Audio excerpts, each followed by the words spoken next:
ओम नमो भगवते वासुदेवाय। प्यारे भक्तों, आज आप सभी श्रवण करेंगे देवशयनी एकादशी की व्रत कथा और साथ में जानेंगे देवशयनी एकादशी की पूजन विधि, तिथि, शुभ मुहूर्त, महत्व और जानेंगे पारण का शुभ समय क्या रहेगा, क्या खाकर पारण करें। संपूर्ण जानकारी कथा के साथ। देवशयनी एकादशी का व्रत आषाढ़ माह के शुक्ल पक्ष की एकादशी तिथि को रखा जाता है।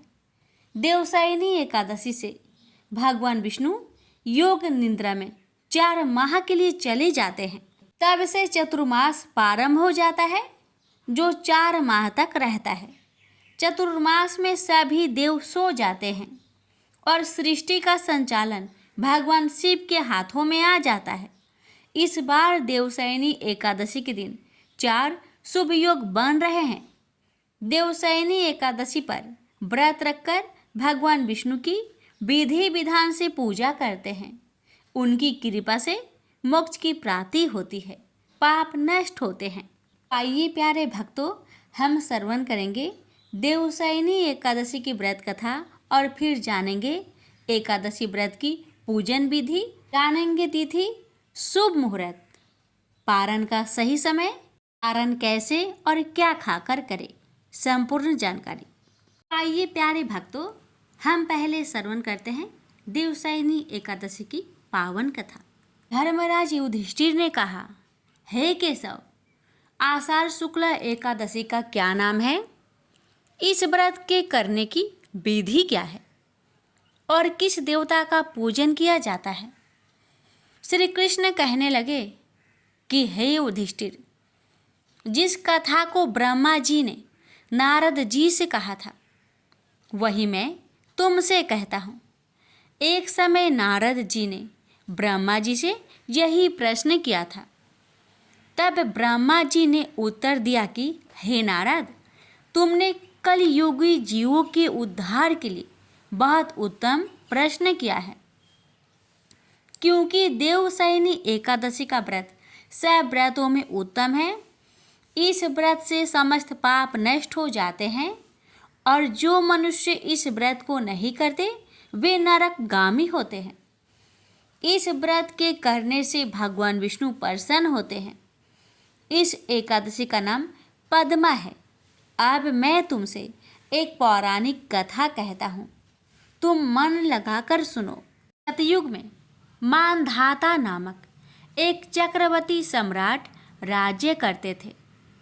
उनके राज्य में प्रजा बहुत सुखी थी, किंतु भविष्य में क्या हो जाए ये कोई नहीं जानता। अतः वे इस बात से अनभिज्ञ थे कि उनके राज्य में शीघ्र ही भयंकर अकाल पड़ने वाला है। उनके राज्य में पूरे 3 वर्ष तक वर्षा न होने के कारण भयंकर अकाल पड़ा। इस अकाल से चारों ओर त्राही मच गई। धर्म पक्ष के यज्ञ, हवन, पिंडदान, कथा, व्रत आदि में कमी हो गई। जब मुसीबत पड़ी हो तो धार्मिक कार्यों में प्राणी की रुचि कहाँ रह जाती है। प्रजा ने राजा के पास जाकर अपनी वेदना की दोहाई दी।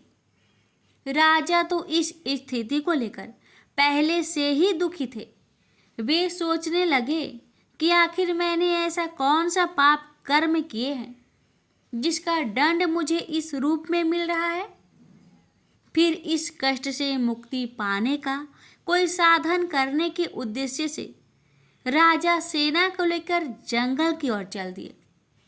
वहां विचरण करते करते एक दिन वे ब्रह्मा जी के पुत्र अंगिरा ऋषि के आश्रम में पहुंचे और उन्हें साष्टांग प्रणाम किया।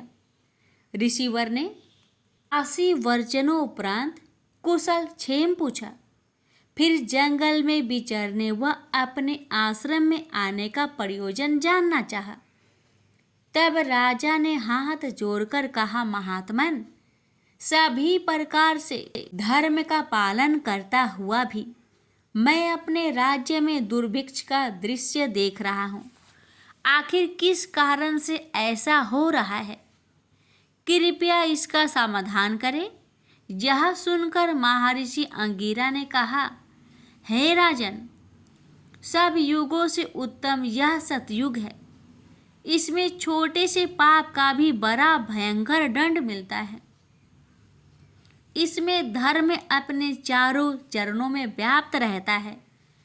ब्राह्मण के अतिरिक्त किसी अन्य जाति को तप करने का अधिकार नहीं है, जबकि आपके राज्य में एक क्षुद्र तपस्या कर रहा है। यही कारण है कि आपके राज्य में वर्षा नहीं हो रही है। जब तक वह काल को प्राप्त न होगा, तब तक यह दुर्भिक्ष शांत नहीं होगा। दुर्भिक्ष की शांति उसे मारने से ही संभव है। किंतु राजा का हृदय एक नर अपराध क्षुद्र तपस्वी का समन करने को तैयार नहीं हुआ। उन्होंने कहा, हे देव, मैं उस निरपराध को मार दूं, यह बात मेरा मन स्वीकार नहीं कर रहा है। कृपा करके आप कोई और उपाय बताएं। महर्षि अंगिरा ने बताया, आषाढ़ माह के शुक्ला पक्ष की एकादशी का व्रत करें। इस व्रत के प्रभाव से अवश्य ही वर्षा होगी। राजा अपने राज्य की राजधानी लौट आए और चारों वर्णों सहित पद्मा एकादशी का विधि पूर्वक व्रत किया। व्रत के प्रभाव से उनके राज्य में मूसलाधार वर्षा हुई और पूरा राज्य धन्य धान्य से परिपूर्ण हो गया। ब्रह्मा वैवर्त पुराण में देवशयनी एकादशी के विशेष महात्म्य का वर्णन किया गया है। इस व्रत से प्राणी की समस्त मनोकामनाएं पूर्ण होती है। आइए प्यारे भक्तों, हम जानते हैं देवशयनी एकादशी व्रत की पूजन विधि के बारे में। एकादशी तिथि पर भगवान विष्णु की आराधना की जाती है। आषाढ़ी एकादशी या देवशयनी एकादशी पर भगवान विष्णु का शयन प्रारंभ होने से पहले विधि विधान से पूजन करने का बड़ा महत्व है। इस दिन श्रद्धालु व्रत रखकर भगवान विष्णु की पूजा करते हैं। वे श्रद्धालु जो देवशयनी एकादशी का व्रत रखते हैं, उन्हें प्रातः काल उठकर स्नान करना चाहिए। पूजा स्थल को साफ करने के बाद भगवान विष्णु की प्रतिमा को आसन पर विराजमान करके भगवान का षोडशोपचार पूजन करना चाहिए। भगवान विष्णु को पीले वस्त्र, पीले फूल, पीला चंदन चढ़ाए। उनके हाथों में शंख, चक्र, गदा और पद्म सुशोभित करें।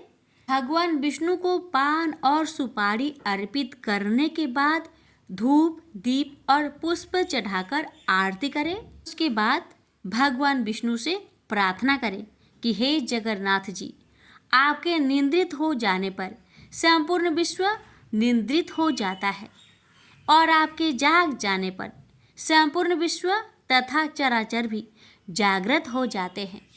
इस प्रकार भगवान विष्णु का पूजन करने के बाद ब्राह्मणों को भोजन कराकर स्वयं भोजन या फलाहार ग्रहण करें।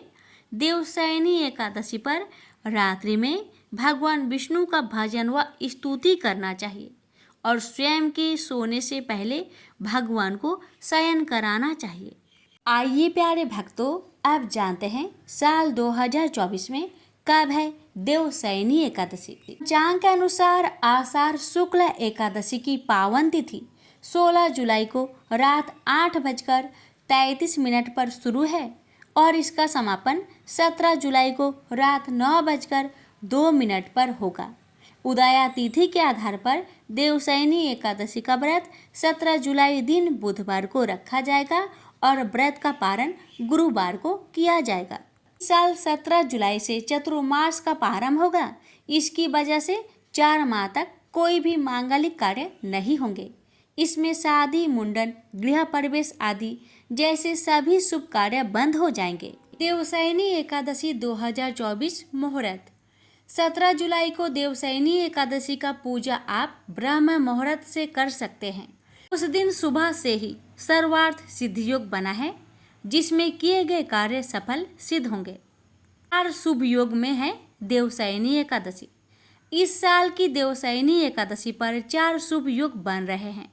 देवशयनी एकादशी वाले दिन सर्वार्थ सिद्धि योग, अमृत सिद्धि योग, शुभ योग और शुक्ल योग बने हैं। ये सभी योग पूजा पाठ और शुभ कार्य के लिए अच्छे माने जाते हैं। व्रत के दिन अनुराधा नक्षत्र और पारण वाले दिन ज्येष्ठा नक्षत्र है। देवशयनी एकादशी 2024 व्रत पारण का समय। जो लोग 17 जुलाई को देवशयनी एकादशी का व्रत रखेंगे वे व्रत का पारण 18 जुलाई गुरुवार को करेंगे। पारण का समय सुबह 5:35 से सुबह 8:20 के बीच है। इस समय में पारण करके व्रत को पूरा कर लेना है। पारण वाले दिन द्वादशी तिथि का समापन रात 8:44 पर होगा। एकादशी व्रत के पारण के नियम। धार्मिक ग्रंथ के अनुसार एकादशी व्रत को समाप्त करने को पारण कहते हैं। एकादशी व्रत के अगले दिन सूर्योदय के बाद पारण किया जाता है। साथ ही एकादशी व्रत का पारण द्वादशी तिथि समाप्त होने से पहले करना जरूरी है। यदि द्वादशी तिथि सूर्योदय से पहले समाप्त हो गई हो तो एकादशी व्रत का पारण सूर्योदय के बाद ही होता है। द्वादशी तिथि के भीतर पारण न करना पाप करने के समान होता है। धार्मिक ग्रंथों के अनुसार व्रत तोड़ने के लिए सबसे उपयुक्त समय प्रातः काल होता है, लेकिन एकादशी व्रत का पारण हरि बासर के दौरान नहीं करना चाहिए। जो श्रद्धालु व्रत कर रहे हैं उन्हें व्रत तोड़ने से पहले हरि बासर समाप्त होने की प्रतीक्षा करनी चाहिए। बता दें कि हरि बासर द्वादशी तिथि के पहले 1/4 अवधि है। इसके अलावा व्रत करने वाले श्रद्धालुओं को मध्या के दौरान व्रत तोड़ने से बचना चाहिए। कुछ कारणों की वजह से अगर कोई प्रातः काल पारण करने में सक्षम नहीं है तो उसे मध्या के बाद पारण करना चाहिए। अरे भक्तों, भगवान विष्णु को तुलसी दल प्रिय है। ऐसा कहा जाता है कि बिना तुलसी के भगवान विष्णु कोई भोग स्वीकार नहीं करते, इसलिए पारण के समय तुलसी दल को आप मुख में रखकर पारण करें। इस दिन पारण के बाद आपको दान पुण्य भी अवश्य करना चाहिए। अगर आप अपने सामर्थ्य के अनुसार दान करते हैं तो लक्ष्मी नारायण की कृपा आप पर सदा बरसती रहेगी। वीडियो अच्छी लगे तो लाइक शेयर अवश्य करें। धन्यवाद।